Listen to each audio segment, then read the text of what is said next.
राधे राधे। मेरे प्यारे भाइयों बहनों माताओं व बंधुओं, संस्कार की बातें चैनल में आपका स्वागत है। बंधुओं, आज मैं आपको सुनाने जा रही हूँ जितिया का व्रत अर्थात जीवित पुत्रिका व्रत की पूर्ण पूजा विधि और कथा। बंधुओं, जितिया अर्थात जीवित पुत्रिका व्रत आश्विन मास के कृष्ण पक्ष की अष्टमी तिथि को आता है। इस व्रत में माताएं अपनी संतान की सुरक्षा एवं स्वास्थ्य के लिए पूरा दिन तथा पूरी रात 24 घंटे तक निर्जला उपवास करती हैं। यह व्रत सभी व्रतों में सबसे कठिन व्रत गिना जाता है।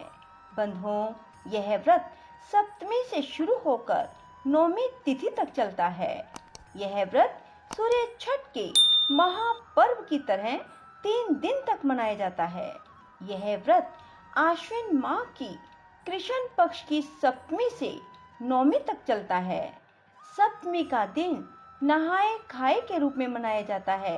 यह बिल्कुल छठ पर्व की तरह होता है। इस दिन महिलाएं गंगा जी में स्नान करती हैं और पूजा करती हैं। यदि आप गंगा जी में स्नान नहीं कर सकते तो आप नहाने के जल में गंगा जल की कुछ बूंदें डालकर स्नान करें और उसके बाद पूजा का संकल्प लें। नहाए खाए के दिन सिर्फ एक बार भोजन किया जाता है। इस दिन सात्विक भोजन किया जाता है। नहाए खाए की रात को छत पर जाकर चारों दिशाओं में कुछ खाना रख दिया जाता है। कहा जाता है कि यह खाना चील और स्यारिन के लिए रखा जाता है। व्रत के दूसरे दिन यानी अष्टमी को खुद जितिया कहा जाता है। इस दिन महिलाएं निर्जला व्रत रखती हैं। आखिरी दिन पारण किया जाता है।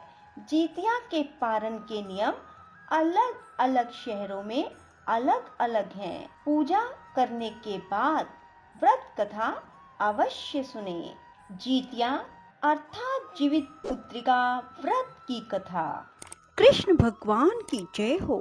बंधुओं, जीवित पुत्रिका व्रत को जितिया व्रत भी कहते हैं। बंधुओं, जीवित पुत्रिका व्रत आश्विन मास के कृष्ण पक्ष की अष्टमी को किया जाता है। इस दिन सूर्य नारायण की पूजा करनी चाहिए। इस व्रत को सुहागिन स्त्रियां अपनी संतान को कष्टों से बचाने और लंबी आयु की मनोकामना के लिए करती हैं। इस व्रत को निर्जला किया जाता है। कुछ जगहों पर इसे जितिया व्रत भी कहा जाता है। उत्तर प्रदेश, बिहार, झारखंड में यह व्रत प्रमुखता से रखा जाता है। बंधुओं, जितिया व्रत संतान की सुख समृद्धि के लिए भी रखा जाता है। बंधुओं, यह पर्व आश्विन मास में कृष्ण पक्ष के 7वें से 9वें चंद्र दिवस तक 3 दिनों तक मनाया जाता है। बंधुओं, जितिया व्रत के पहले दिन महिलाएं सुबह सूर्योदय से पहले जागकर स्नान करके पूजा करती हैं, फिर एक बार भोजन ग्रहण करती हैं। उसके बाद पूरा दिन निर्जल रहती हैं। दूसरे दिन सुबह स्नान के बाद महिलाएं पूजा पाठ करती हैं और फिर पूरा दिन निर्जला व्रत रखती हैं। व्रत के तीसरे दिन महिलाएं पारण करती हैं। सूर्य को अर्घ देने के बाद ही महिलाएं अन्न ग्रहण कर सकती हैं।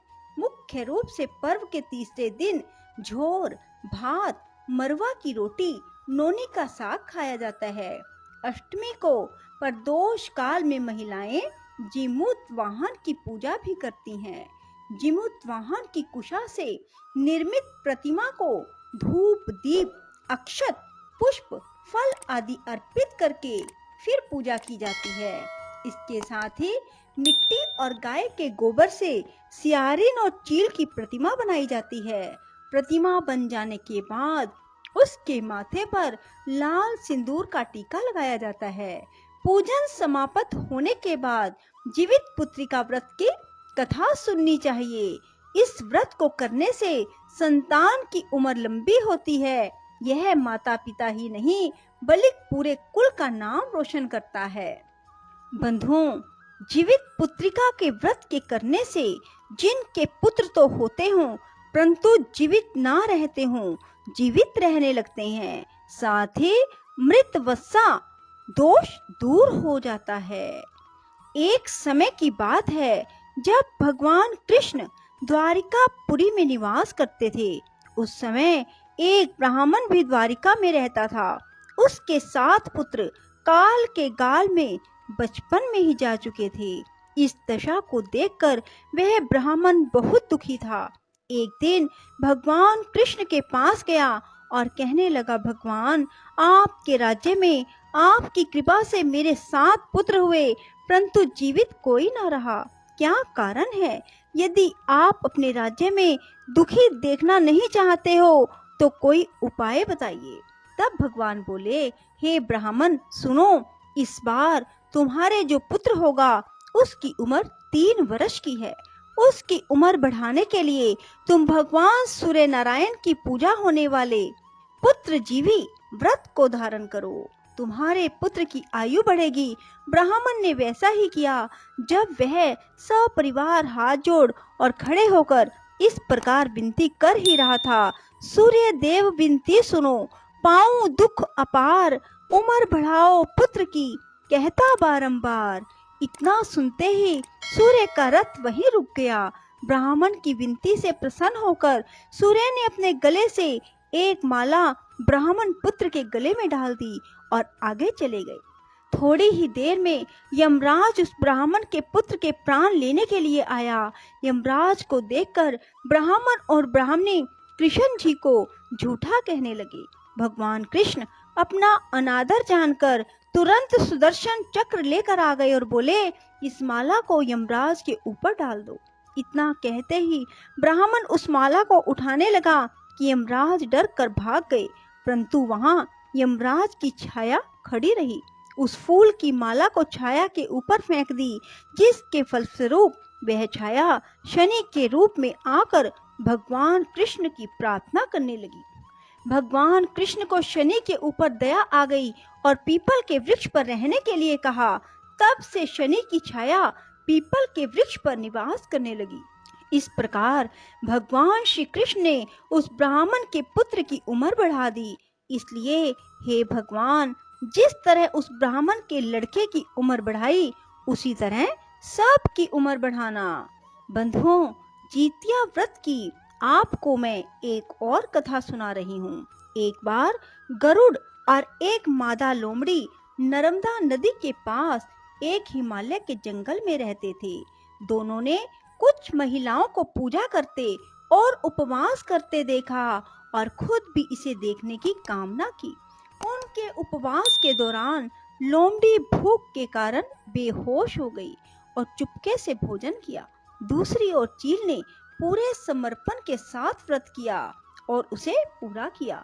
परिणाम स्वरूप लोमड़ी से पैदा हुए सभी बच्चे जन्म के कुछ दिन बाद ही खत्म हो गए और चील की संतान लंबी आयु के लिए धन्य हो गई। इस कथा के अनुसार जिमुतवाहन गंधर्व के बुद्धिमान और राजा थे। जिमुतवाहन शासन से संतुष्ट नहीं थे और परिणाम स्वरूप उन्होंने अपने भाइयों को अपने राज्य की सभी जिम्मेवारियां दी और अपने पिता की सेवा के लिए जंगल चले गए। एक दिन जंगल में भटकते हुए एक बुढ़िया उन्हें विलाप करती हुई मिली। उन्होंने बुढ़िया से रोने का कारण पूछा। इस पर उसने बताया कि वह सांप के परिवार से है, उसका एक ही बेटा है। एक शपथ के रूप में हर दिन एक सांप पक्षीराज गरुड़ को चढ़ाया जाता है। उस दिन उसके बेटे का नंबर था।